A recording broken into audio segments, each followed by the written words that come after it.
Maria do sim, ensina-me a viver meu sim. Ó, roga por mim, que eu seja fiel até o fim. Um dia Maria deu o seu sim, mudou-se a face da terra, porque dar um sim nasceu o Senhor e veio morar entre nós o amor. Maria do sim, ensina-me a viver meu sim. Ó, roga por mim, que eu seja fiel até o fim.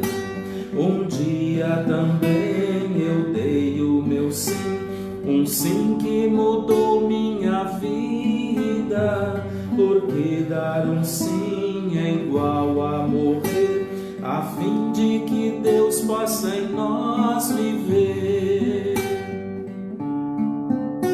Maria do sim, ensina-me a viver meu sim.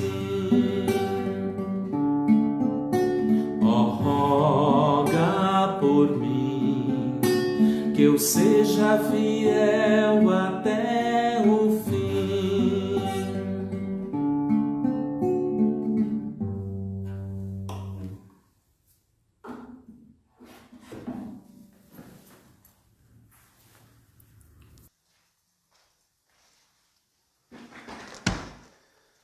Boa noite.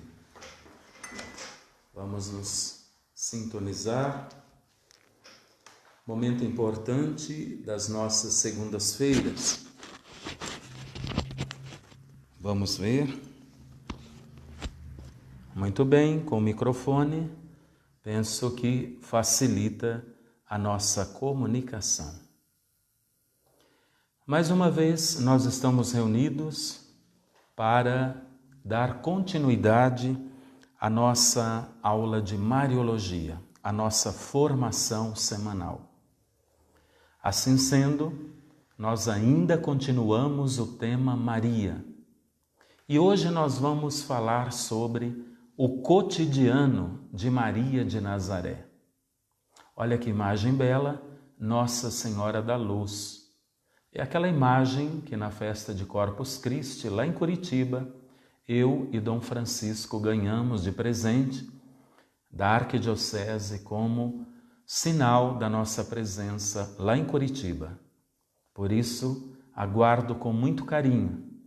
E hoje eu a trouxe aqui, bem perto, para dizer que Jesus é a luz, mas a mãe, que foi a primeira iluminada por ele, é ela que nos aponta onde devemos estar e para onde devemos ir, para Jesus Cristo. Vamos iniciar a nossa formação rezando. Em nome do Pai, e do Filho, e do Espírito Santo. Amém. Jesus disse que quando 2 ou mais estivessem reunidos no nome dele, ele estaria presente. Se ele está presente e também está a sua mãe, vamos fazer um pedido a Jesus nessa noite. O nosso pedido em conjunto é o fim da pandemia, que o remédio chegue logo, a vacina tão esperada, a cura dos enfermos, a proteção para todos nós.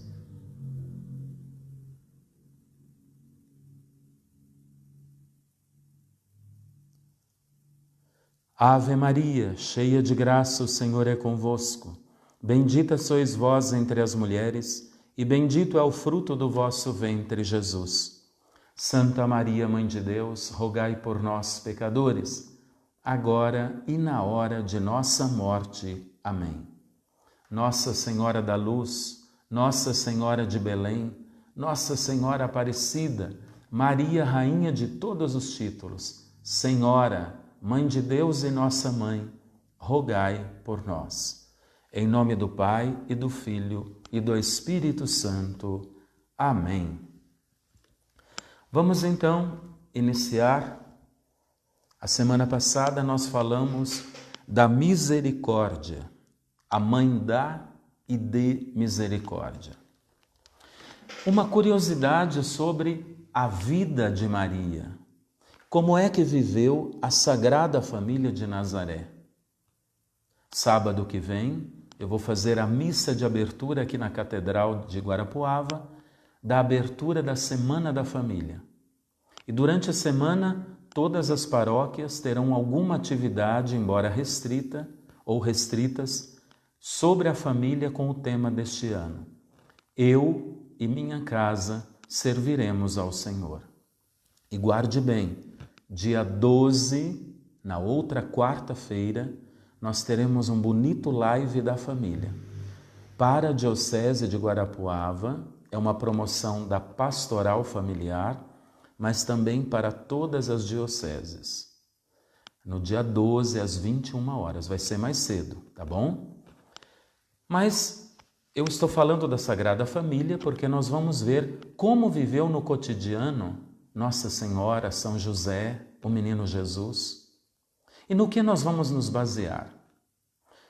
Eu vou tomar um livro do teólogo Clodovis Boff, chamado O Cotidiano de Maria de Nazaré. O teólogo, ele se baseia na Bíblia, na Sagrada Escritura, e também na arqueologia e na história real do tempo de Jesus, para dizer para nós como funcionava o dia a dia, como se dava a fé, o cotidiano, os trabalhos, a missão da Sagrada Família. Isso é importante. Às vezes idealizamos Nossa Senhora e até a Sagrada Família, ou romantizamos, ou enfeitamos. Olha, é uma família pobre. E o que é que essa família tem a nos dizer? Já vamos nos preparando para a Semana da Família. Então vamos lá. Como viveu Maria de Nazaré, humana entre nós? Você vai ver como ela se identifica com você. Mãe, pai, família, filhos. Maria tão próxima de nós, até no jeito de viver na terra. Marcos 1:35, Marcos 16:2. Vamos nos basear aqui. Maria, ela se levantava antes do clarear do dia. Os trabalhos eram muitos, por isso era preciso levantar cedo. Tem um ditado popular que diz que Deus ajuda quem cedo madruga. É bem posterior.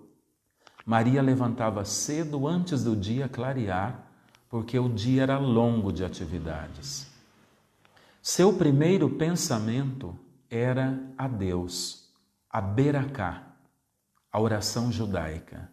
Beracá ou bênção. Assim como manda a religião da antiga aliança. Mais ou menos era assim que Maria rezava quando acordava. Bendito seja o Senhor. Esta é a Beracá. Por tudo, o judeu, a judia, rezava desta forma. Tudo bendizia a Deus. Para isso, para aquilo, para os pequenos e grandes gestos, desde o momento em que se acordava. A Beracá, ou o bendito seja o Senhor, perpassava o dia de todo judeu e de toda a judia. Como o contrário, é um usurpador. Quem não agradecia era aquele que usufruía de Deus, mas estava contra a aliança. Mais ou menos também era assim a oração. Bendito sejais vós, eterno nosso Deus, Rei do Universo, que abris os olhos aos cegos.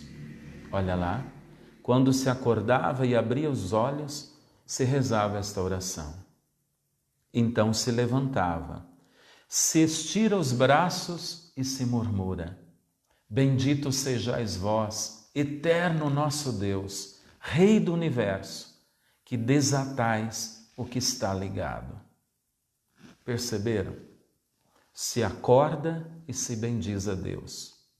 Se abre os olhos e se bendiz a Deus. Se espreguiça para acabar de acordar e se bendiz a Deus. Maravilhoso. Já pela manhã, Maria, como acontecia com as mulheres no seu tempo, pobre, Maria esfrega óleo no rosto. Não se tem o costume de usar água para se lavar todos os dias ou da forma que nós brasileiros nos lavamos. Então, depois da beracá, esse sentido de acordar e bendizer a Deus seria a hora de lavar o rosto. Mas ela pega óleo, esfrega no rosto e esfrega nos cabelos. Interessante. Os homens de casa também fazem o mesmo. São José levanta depois o menino, passa óleo no rosto e também no cabelo, que é o azeite. Lavar-se com a água só era prática antes das refeições.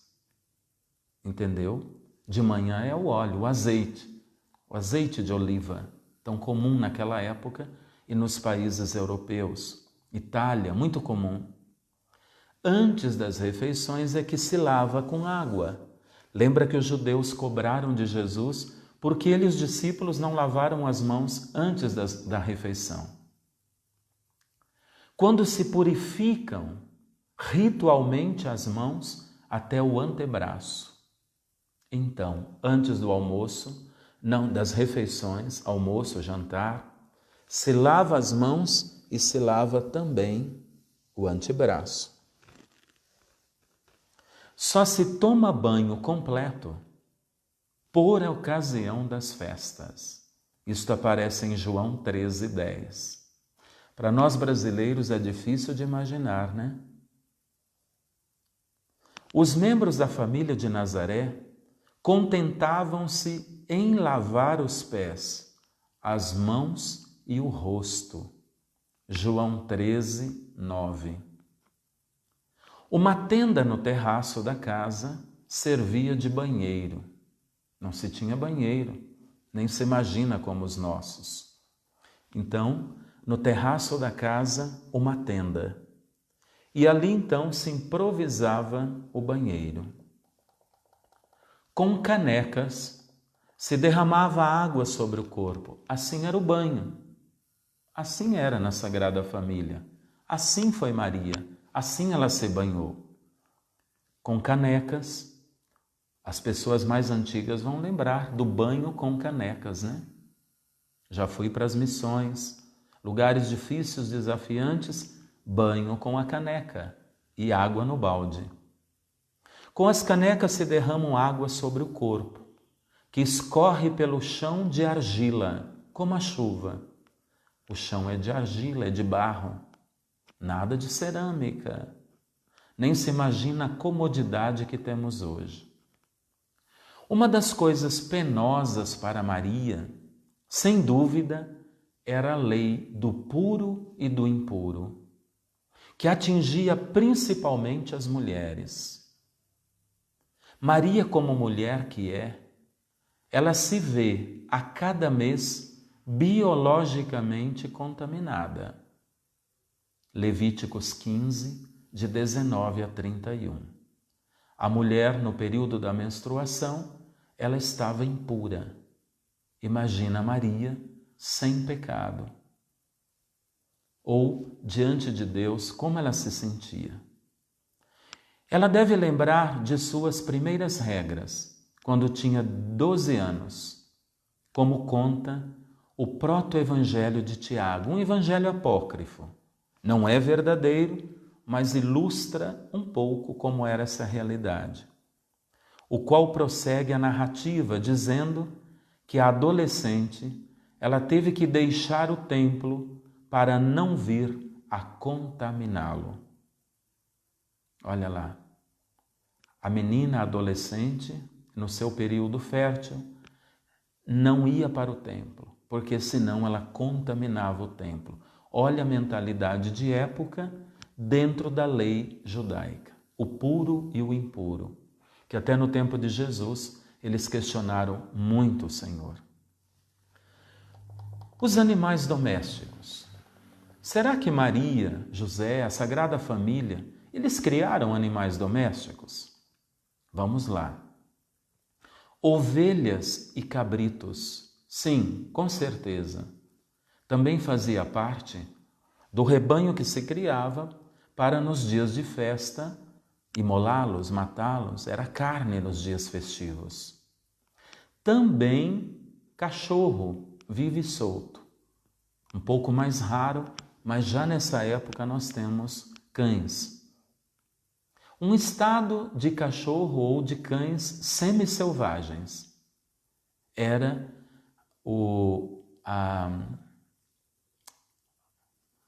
a raça do cachorro, um estilo mais semi-selvagem.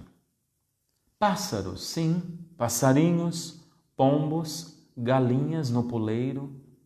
Gatos, não. São raros os gatos naquele tempo. Um ou outro, sim, mas não era comum ter gatos como animais de estimação. Como dormia a Sagrada Família? Eram pobres, sem muitas comodidades. Eles dormiam um ao lado do outro. Bastava um acordar para acordar também o outro, José e o filho. Porque a casa era pequena, se é que poderia chamar de casa, claro. Quantos irmãos e irmãs nossos, pobres, moram em casas tão pequenas e às vezes com uma família numerosa. Se imagina 2 cômodos, o quarto, a sala já era a cozinha e nós temos ali uma saída, um terraço. Tudo muito simples, geralmente à beira da montanha. A casa de Maria é pobre, é uma casa-gruta, por isso na beira da montanha. A arqueologia descobre, estudos feitos, uma casa-gruta ou gruta-casa. É uma habitação cavada na rocha calcária. Então se cavava na rocha e ali se ajeitava mais ou menos 1 ou 2 cômodos. Na maioria das vezes era uma peça só. Segundo as escavações, a casa da Sagrada Família era um cômodo só. Como eu disse, também poderia acontecer de 2 cômodos divididos por uma espécie de cortina.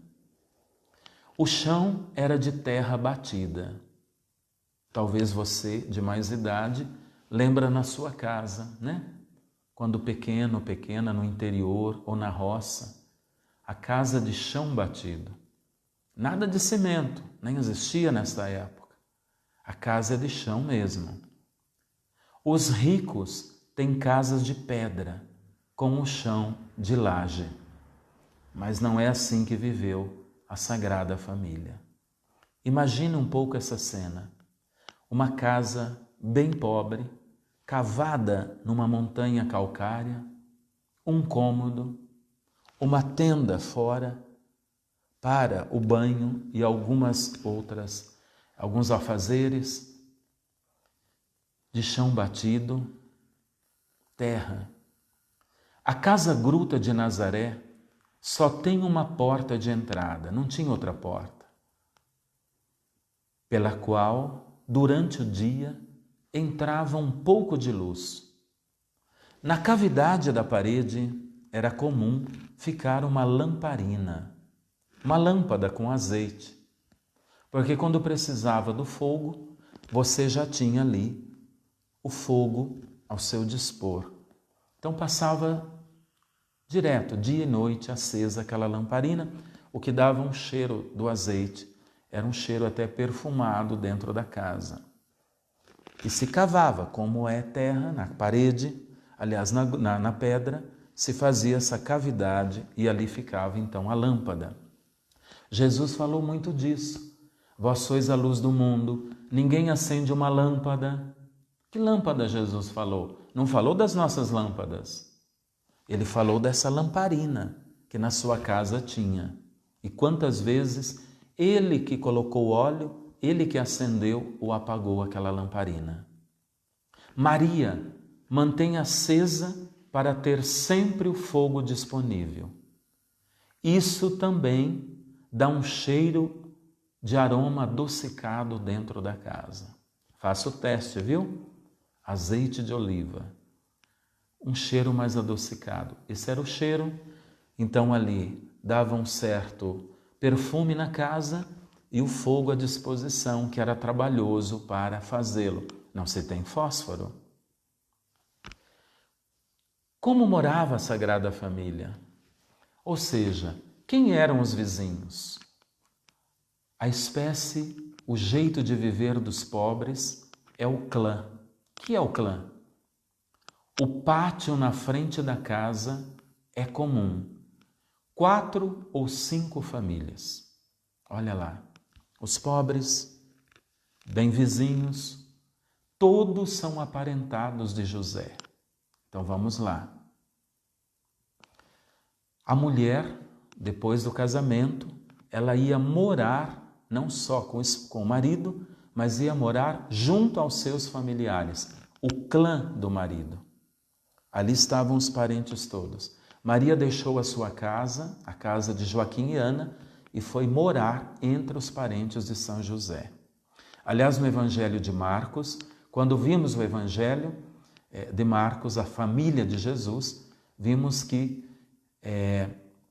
Maria estava entre os parentes que foram buscar Jesus achando que ele estava fora de si, louco, não ia almoçar, não ia comer, e o povo estava ao seu redor. Era uma preocupação. Ali os parentes de São José não entendiam muito bem o que acontecia com Jesus. Ele era, na sociedade, um tanto subversivo pelas coisas que dizia, pelas atitudes, provocava a lei judaica. Ali estava a família de José.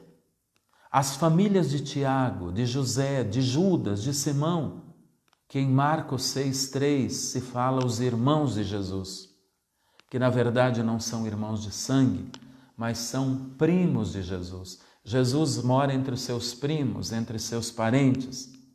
Maria tem muitos parentes e parentas. Ela tem uma irmã. Em João 19:25, diz, ao pé da cruz estava Maria, a irmã de sua mãe, Maria de Cleofas. Então significa que Cleofas, ele é tio de Jesus, e Maria, mulher de Cleofas, ela é a tia de Jesus, a irmã de Nossa Senhora. Interessante esse detalhe, está em João 19:25. Cleofas, segundo estudos ou a tradição, diz, seria irmão de São José. Então, o irmão de São José, Cleofas, casado com uma irmã de Nossa Senhora, né? São ali também parentes bem próximos, Maria e Cleofas. Também Maria tem uma prima, a prima Isabel, bastante conhecida, em Lucas 1:36, que ela foi ajudá-la até o nascimento de João Batista. Em Nazaré, Maria tem algumas sobrinhas. Já pensou nisso? Está em Mateus 13:56. Sobrinhas. Mas ela e o filho estão integrados no clã do marido. E seu marido é São José, com o qual nem sempre nesse clã se entende bem. Como eu disse, era um pouco confuso, as relações eram confusas, até por causa de Jesus. Maria, quando vai morar com São José, eles não estavam casados ainda e ela já está grávida, a barriga já está aparecendo. A partir daí, imagina entre os parentes do marido o que é que não se comentava. Maria era vista pela parentela de José como um membro estranho. pela forma que teve o filho, ficou grávida e ainda não estava casada com José. E como Jesus às vezes se comportava, como acabamos de falar. Mas Jesus dirá que o profeta, ele nunca é bem aceito na sua terra. E às vezes, até mesmo entre os parentes. Marcos 6:4. Todas as grandes decisões relativas à pequena família de Maria, ela passa pelo clã. Olha lá, você sabia disso? Ou seja, as decisões que Maria tem que tomar com São José não são decisões apenas de uma família. O clã, ali os parentes também ajudam a decidir. Por isso foram lá buscar Jesus. Foram juntos com Maria para buscá-lo, porque Jesus nem ia para casa para se alimentar. Assim, mais ou menos o clã da família de Nazaré envolve umas 30 pessoas. Se nós tomarmos ao pé da letra algumas citações bíblicas, e aqui são estudos do que eu estou falando para vocês, mais ou menos ali no clã nós tínhamos 30 pessoas. Ali Maria realiza os trabalhos caseiros e ali José tem a sua oficina. Quais eram os instrumentos comuns para todos? Olha lá, se ela está no clã do marido, se nós temos ali 4, 5, 6 residências, todas muito próximas, quase juntas, naquela rocha ou à beira da rocha, o que era comum para todos? O forno de pão. Claro, a mulher tinha que fazer pão todos os dias. E qual era o pão comum? O ázimo. O pão sem fermento. É aquele pão que nós às vezes compramos e parece o pão sírio. Às vezes até usamos em alguma missa particular, especial, quando consagramos o ázimo que alguém faz, ou então se usa o pão sírio. Então, o forno de pão era para todas as famílias. Maria estava incluída com São José aí nessas famílias, no horário de usar o forno de pão, porque o pão se fazia todos os dias. Também o moinho doméstico de 2 pedras. Jesus falou sobre isso, a pedra de moinho, e ele falou sobre o escândalo. Quem provoca o escândalo, seria melhor amarrar uma pedra de moinho no pescoço e se lançar para baixo na água, no mar. Pedra de moinho, eram grandes pedras, 2 pedras para moer o trigo. Também era do clã, tinha que esperar a sua vez. O pilão de esmagar as olivas para o óleo era feito ali. Quantas vezes Maria não só fez o pão cotidiano, mas também o óleo, o azeite de oliva. Ela fazia dentro do pilão de esmagar as olivas. Era caseiro. A bacia de lavar roupas também tinha que dividir entre as famílias. Onde se recebiam as visitas? Era no pátio. A visita não entrava para aquele cômodo, não era comum. E existia uma fossa, não existia banheiro. No passado se falava privada, né? Ou seja, privativo, particular. Existia uma fossa para as necessidades fisiológicas. Olha como vivia a Sagrada Família. E essa fossa, ela era para todas as famílias, não era para uma família exclusiva. No bosque, onde ficava essa fossa? Ela ficava no bosque, porque nós tínhamos as casas bem próximas e nós tínhamos um pouco de plantações, como um bosque, se plantavam também algumas flores, e ali no meio do bosque uma fossa para as necessidades fisiológicas.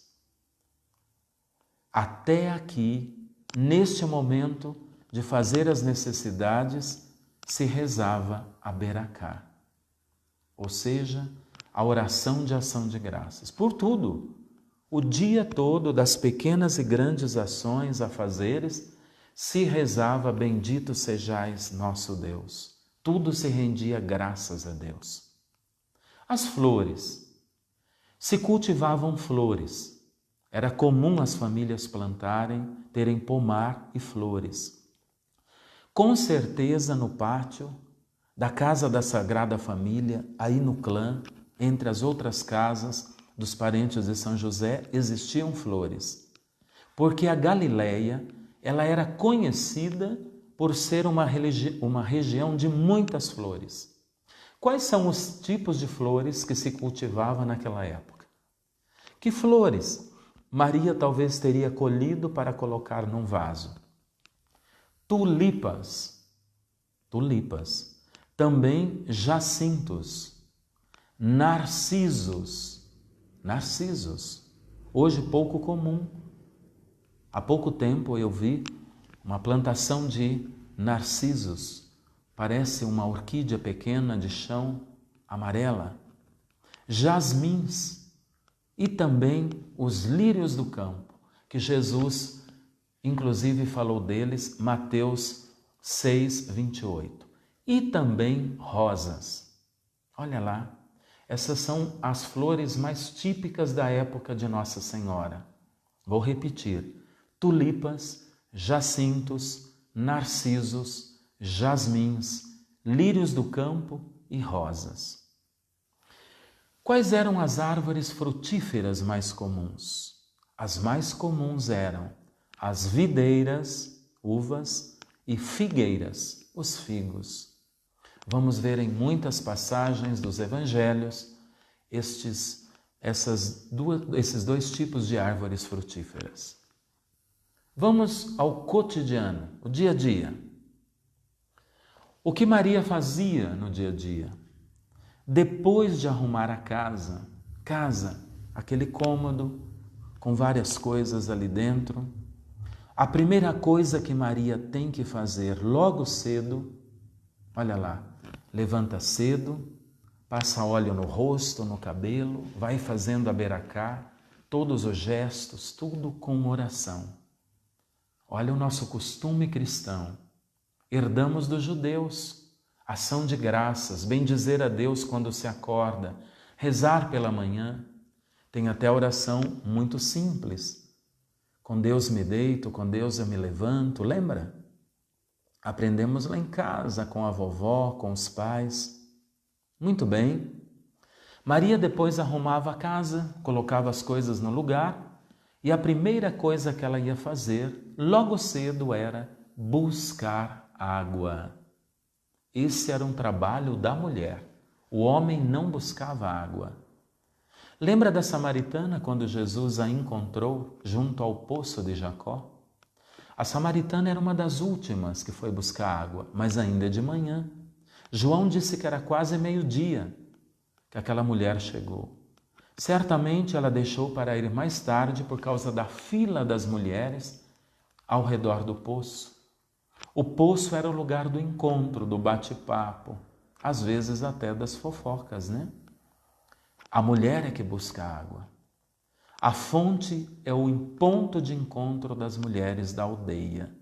Quantas vezes Maria se encontrou com várias mulheres pobres ao redor do poço? Todos os dias precisa buscar água.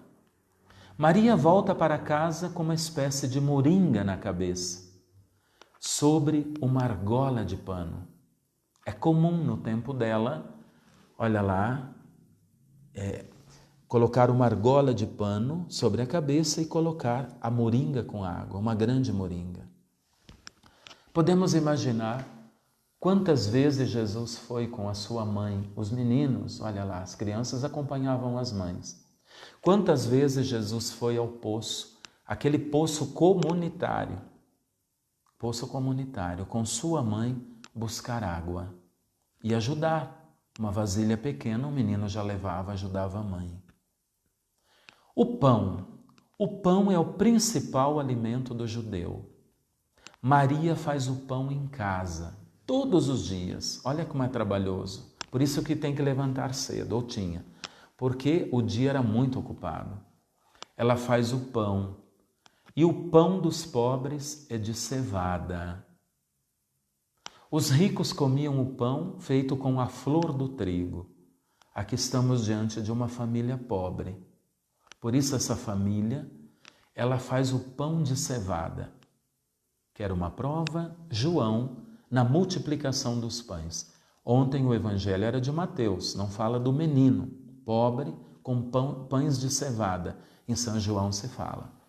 Então ali era um menino pobre que levou um pão, aliás, levou pães e colocou aquele seu lanche à disposição para a multiplicação. Os pobres que partilham. Pão de cevada. Do trigo só nas festas. Os pobres faziam os pães com a flor do trigo, como os ricos, mas só nas festas. Festas porque eram para Deus, Yahvé. Mas antes tem que moer o grão. A farinha não está pronta, por isso tem que moer o grão. Olha lá, pedra de moinho, todo trabalhoso. Muitas vezes Jesus ajudou sua mãe, é ela que fazia. Depois, tomar todo o farelo para começar a transformar o máximo possível de farinha para ainda fazer o pão. Com certeza, Jesus ajudou muito a sua mãe, principalmente a moer essa cevada na pedra de moinho, porque eram necessárias 2 pessoas para manejar o moinho. E o menino foi lá ajudar a mãe, com certeza. O moinho era feito de 2 pedras sobrepostas, uma fixa e a outra em cima. E ela era movida por um cabo fixado, por isso precisavam 2 pessoas. Os moinhos maiores eram dotados de uma grande pedra. Era rodada por um jumento. Os grandes não dava para o menino ajudar, nem as pessoas conseguiam. Então tinha um jumento que ajudava a girar o moinho para que os grãos fossem triturados. Só que esses grandes moinhos eram usados nas grandes festas, como por exemplo os casamentos, quando se precisa de uma grande quantidade de pão no casamento. Então se precisava de muito grão moído. Imagine o trabalho que se dava para uma festa de casamento. Aliás, São João começa o evangelho dizendo que Jesus e sua mãe, os discípulos, foram a um casamento em Caná da Galileia. É Galileia que nós estamos falando. Nazaré fica na Galileia. Foi ali próximo que Nossa Senhora foi com Jesus. Deveriam ser parentes ou vizinhos, por isso foram convidados para aquela festa. A família de Nazaré não tem condições de possuir um jumento. Como é que nós sabemos? Porque Jesus pediu um jumento emprestado, Lucas 19, 30 a 35, para entrar em Jerusalém. Lembra no domingo de Ramos? Não teve um jumento. Então, não tendo jumento, era mesmo no moinho pequeno, mais trabalhoso. A vaca e o boi eram para as pessoas de posse. Lucas 14, versículo 5. Os pobres não conseguiam ter rebanhos, de vaca ou boi. Apenas ovelhas, cabritos e o jumento para ajudar nos serviços domésticos. O camelo também é para os grandes comerciantes. Nós vamos ver em Mateus 19, 24. Cavalos. Os cavalos eram usados muito pelos pagãos e era o símbolo da prepotência. Olha lá, aparecem os cavalos no Apocalipse, Isso é importante. Nós estamos falando de uma família pobre. Os porcos, não, nem pensar em chiqueiros. Os porcos são impuros e o judeu não come porcos. Aparece em Levítico 11, 7 e em Marcos 5, 11. Até os 5 anos de idade, Jesus foi educado pela mãe. O menino era educado pela mãe até os 5 anos. A menina não, era educada só pela mãe. Mas o menino, até os 5 anos, pela mãe. Depois dos 5 anos de idade, a mãe passa o menino para os cuidados do pai. O pai que vai ensinar o menino a ser gente. Vamos imaginar Jesus. Até os 5 anos de idade, Maria educou Jesus, cuidou de Jesus. A partir dos 5 anos, ela também tem responsabilidade sobre ele. Mas agora a educação passa para São José. O que é que o pai ensina o menino? O que foi que Jesus aprendeu com São José? Primeiro, ele aprendeu as coisas da religião. São José, como um bom judeu, ele ensinou a história sagrada para Jesus. Salmo 78, versículos de 3 a 7. Ele ensinou a Torá, as orações dos salmos e os oráculos proféticos. São José ensinou os mandamentos da lei de Deus. Deuteronômio 6, 7. O pai tem que ensinar os mandamentos.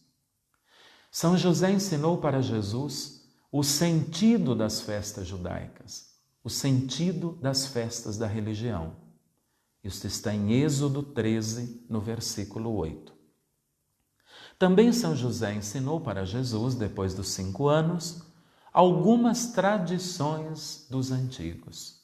Aquilo que passou de família a família, principalmente as tradições da sua família, a família do seu pai terreno, uma vez que moravam no clã e tinham uma tradição familiar. Como todas as nossas famílias têm algumas tradições por causa de regiões, comidas, costumes, mesmo no Brasil.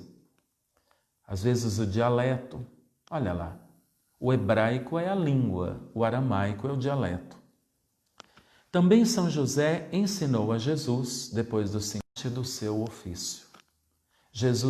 São José ensinou Jesus a ser um carpinteiro. Idade? Depois dos 5 anos de idade. São José talvez seria preso hoje. Exploração infantil. Mas era o costume e fazia parte da época e também fazia parte da religião, Ensinar o ofício. Claro, nós não podemos compactuar com a exploração do trabalho infantil. E muitas vezes isso é garantido, nos direitos da criança, bem como várias explorações até como escravos. Fechamos parênteses. Jesus, depois dos 5 anos de idade, era comum encontrá-lo na carpintaria de São José. Jesus se tornou aprendiz do seu pai e depois depois da morte de São José, ele se tornou o seu sucessor. Tanto que ele foi reconhecido como o filho do carpinteiro. Fala como perito da madeira verde e também fala da madeira seca. A prova de que Jesus aprendeu o ofício de São José, do pai terreno, e Jesus fez mesas, cadeiras, utensílios de casa, nós vamos encontrar em Lucas 23, dos versículos 34 e 35. Por quê? Porque Jesus falou da madeira verde e falou da madeira seca. Lembra no encontro com as mulheres no caminho do Calvário? Se fazem assim com a madeira verde, quanto mais não farão com a seca. Jesus entendia de madeira, porque ele fez móveis. Que interessante. Provavelmente, segundo alguns autores, estudiosos, biblistas, arqueólogos, estudiosos, a fim de garantir a subsistência, a família precisava se dedicar também a atividades fora de casa. Houve períodos em que Maria, ela teve que ver o marido e talvez o filho indo para outra cidade em busca de trabalho. nem sempre se tinham pedidos de móveis. A carpintaria era um ofício dos pobres, então não significa que tinham o tempo todo. Alguns períodos não se tinha trabalho. E era comum nesses períodos que o pai levasse o filho e fosse em busca de outros ofícios, pelo menos durante o período onde não se tem trabalho ali. Maria ficava sozinha e ficava entre os parentes do marido, ali no clã, como nós já falamos.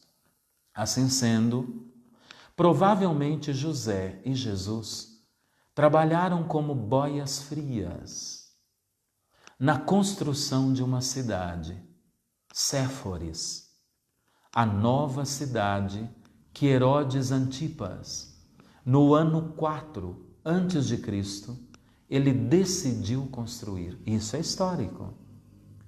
Essa cidade, Séforis, ela está distante poucos quilômetros de Nazaré. E se sabe que ela precisou de marceneiros, carpinteiros. Está em Mateus 20, de 1 a 16.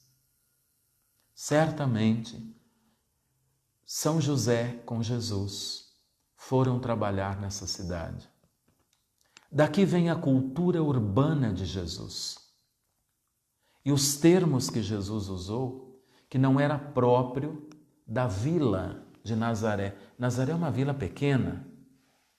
Jesus usou palavras como hipócrita, juros, render juros, tribunal. Essas palavras são palavras da cidade e não do ambiente rural ou periférico, ou do estilo clã que Jesus vivia. Ou seja, certamente, dizem muitos estudiosos, Jesus teve a experiência da cidade grande e viveu um tempo numa cidade grande ou na cidade de Séforis. Isso se daria no período da adolescência, depois dos 12 anos, quando a Bíblia não fala o que aconteceu. Aqui nós teríamos um período comum, de Jesus na sua família, e é certamente nesse período em que ele foi com São José trabalhar lá. O nosso tempo está se esgotando. A semana que vem nós vamos voltar à Semana da Família. Como é importante falar isso. Veja como foi dura a realidade da Sagrada Família. Não foi fácil para Nossa Senhora, para São José, para Jesus, e pensar que o Filho de Deus, que é Deus, veio habitar entre nós e passou por toda essa privação, por esta pobreza, por esta simplicidade. E aqui nós questionamos prepotência, busca de poder, autoritarismo, vida bastarda, donos da verdade. Que tristeza! O Filho de Deus se fez tão pequeno, tão simples e tão anônimo aos olhos dos grandes do mundo. Da mesma forma, a sua mãe, a serva do Senhor. Paramos por aqui e vamos rezar, encerrando a nossa formação. Coloque agora, estenda sua mão na direção desta imagem de Nossa Senhora da Luz. Maria traz na mão uma lâmpada e olha para Jesus. Seu olhar está mais direcionado para Ele que segura nas mãos o mundo, lembrando que Jesus é a luz do mundo. Vamos pedir que esta luz venha sobre tantas necessidades da humanidade, sobre você, sua família, sobre os enfermos, os pobres, tantas famílias que hoje vivem sem trabalho, sem ter pão na mesa, como a família de Nazaré. Vamos pedir pelas necessidades também espirituais, psíquicas, outras doenças além da Covid-19, que tem ceifado vidas e levado tantas pessoas ao sofrimento. Vamos pedir o fim da violência contra a mulher, contra crianças dentro dos lares, dos vícios, das drogas, do álcool, sobretudo entre os jovens.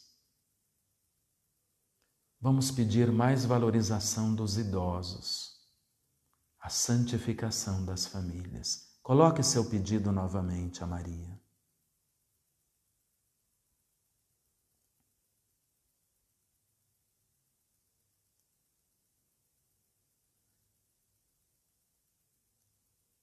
Quero colocar também minhas visitas missionárias a toda a Diocese de Guarapuava. Estarei, a partir de amanhã, indo e vindo, e será uma alegria conhecer de perto os padres, os locais em que moram, as igrejas, o povo, embora de uma forma resumida. Estamos para servir, amar e salvar. Com a mão estendida a Nossa Senhora, vamos pedir essa luz, esta saúde, esta paz. Salve, Rainha, Mãe de Misericórdia, vida, doçura, esperança, nossa salve. A vós bradamos, degredados filhos de Eva, a vós suspiramos, gemendo e chorando neste vale de lágrimas. Eia, pois, advogada nossa, esses vossos olhos misericordiosos a nós volvei. E depois deste desterro mostrai-nos Jesus. Bendito é o fruto do vosso ventre. Ó clemente, ó piedosa, ó doce sempre Virgem Maria. Rogai por nós, Santa Mãe de Deus, para que sejamos dignos das promessas de Cristo. Amém. Nossa Senhora da Luz, rogai por nós. Nossa Senhora de Belém, de Aparecida, de Guadalupe, de todos os títulos, rogai por nós. A bênção. Nosso Senhor Jesus Cristo esteja sempre do vosso lado para vos defender, dentro de vós para vos conservar, diante de vós para vos conduzir, atrás de vós para vos guardar e acima de vós para vos abençoar. Pelos merecimentos santíssimos da paixão de Jesus, sua morte e sua ressurreição, a invocação da Virgem Maria, abençoe-vos o Deus Todo-Poderoso, Pai e Filho e Espírito Santo. Amém. Na próxima quarta-feira teremos oração às 21h30. Porém, vai depender do local em que eu estiver lá em visita na Diocese. Vamos fazer de tudo para rezarmos juntos 21h30 na quarta-feira. Se eu não colocar no Facebook, é porque não deu certo, tá bom? E na sexta-feira, 18 horas, a missa vocacional. Uma boa noite, um bom descanso. Fique com Deus e com a presença e a intercessão de Nossa Senhora. Ó, vem conosco, vem caminhar, Santa Maria, vem. Ó, vem conosco, vem caminhar, Santa Maria.